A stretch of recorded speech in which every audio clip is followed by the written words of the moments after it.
à toutes et à tous, nous sommes donc à Montfavet, un quartier de la ville d'Avignon, et notre messe dominicale est célébrée en l'église Notre-Dame de Bon Repos.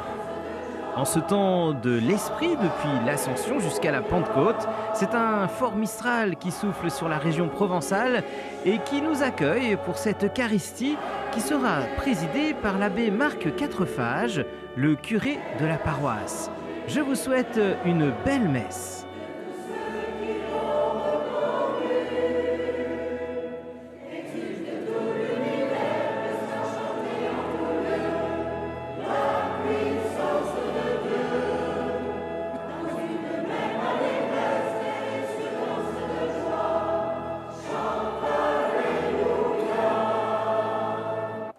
Le Seigneur soit avec vous. Évangile de Jésus-Christ selon saint Jean.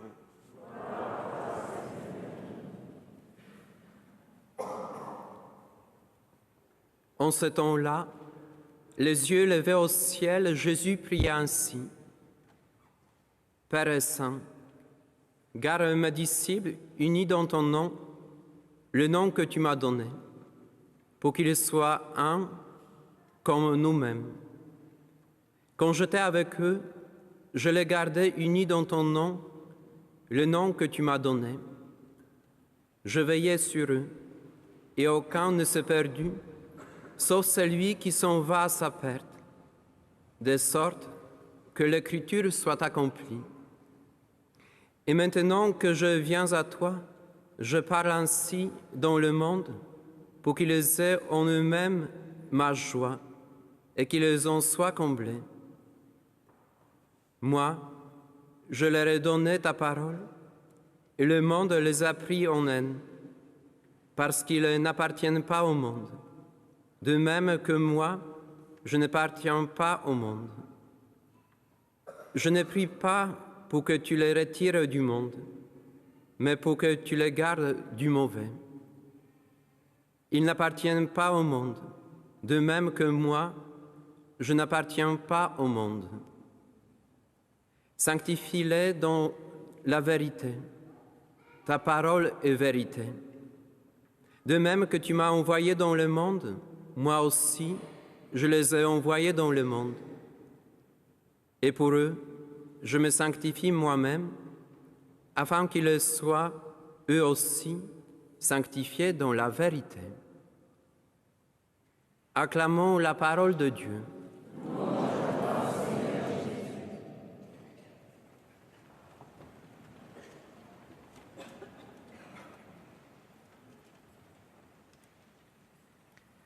C'est le père René Luc, prêtre de la paroisse étudiante Sainte-Bernadette de Montpellier, qui prononce l'homélie en ce dimanche matin.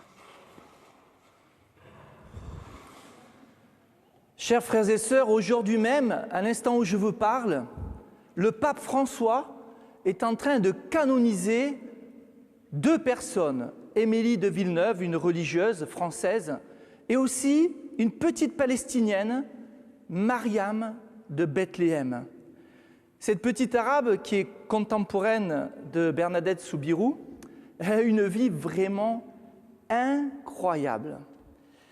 Adolescente, elle a été agressée par un proche de sa famille, un musulman fanatique, qui voulait la convertir de force et qui lui a tranché la gorge.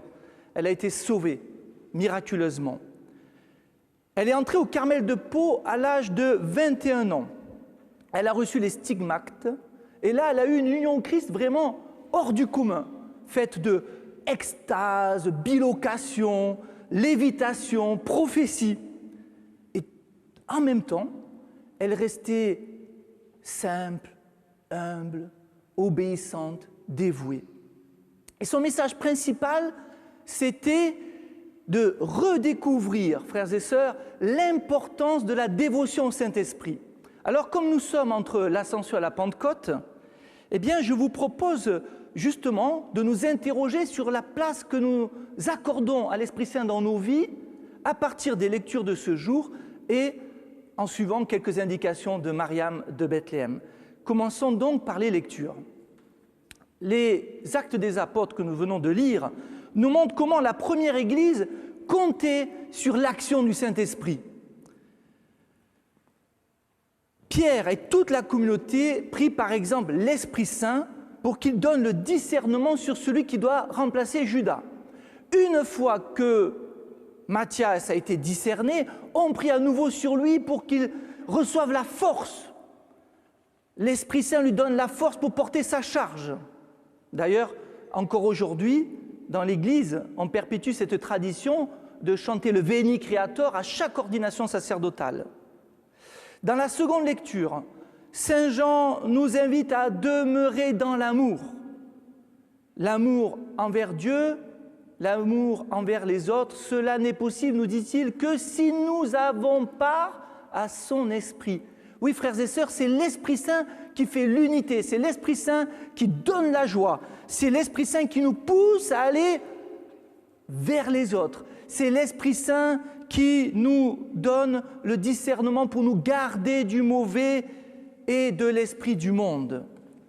Venons-en maintenant aux indications de la petite Mariam de Bethléem.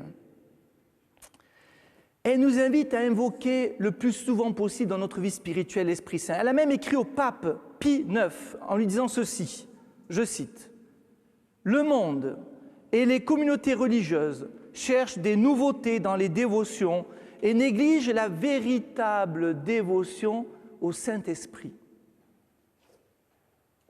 C'est pour cela qu'il y a l'erreur, la désunion, et qu'il n'y a pas de paix, ni de lumière. On n'appelle pas la lumière comme elle devrait être appelée. C'est l'Esprit Saint qui nous fait connaître la vérité. Alors, faisons le point sur notre propre vie spirituelle.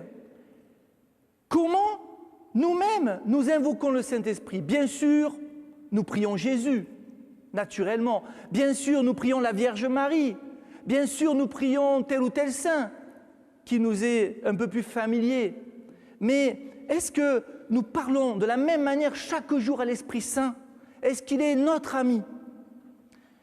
Dans une vision, Jésus dit à Mariam, « Quiconque invoquera le Saint-Esprit me cherchera et me trouvera. » Je désire ardemment que les prêtres disent chaque mois une messe en l'honneur du Saint-Esprit. Quiconque la dira ou l'entendra sera honoré par le Saint-Esprit lui-même. Il aura la lumière, il aura la paix, il guérira les malades. Le Saint-Esprit réveillera ceux qui dorment. Réveiller ceux qui dorment. Lors de la Pentecôte, le Saint-Esprit est descendu sous l'apparence de flammes de feu, n'est-ce pas? Alors, notre vie spirituelle est-elle enflammée ou est-elle au contraire comme un foyer endormi sous les cendres? Supplions l'Esprit Saint de souffler sur nous comme un bon coup de Mistral pour raviver la flamme, pour mettre notre vie spirituelle dans la ferveur. Quelques années après la supplique de Mariam, le pape Léon XIII a publié une encyclique pour encourager dans le monde entier le culte du Saint-Esprit. Il a même demandé que dans toutes les églises paroissiales, cette année et les années suivantes, une neuvaine soit faite avant la Pentecôte, entre l'Ascension et la Pentecôte. Alors pour conclure, eh bien, je vous propose que nous fassions tous cette neuvaine. Ah oui, vous allez me dire, mais on en est déjà au 3e jour. Rassurez-vous, il n'est jamais trop tard pour rattraper l'Esprit Saint. Hein?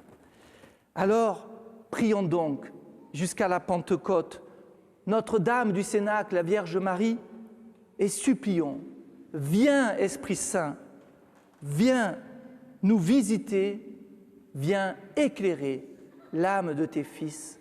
Amen.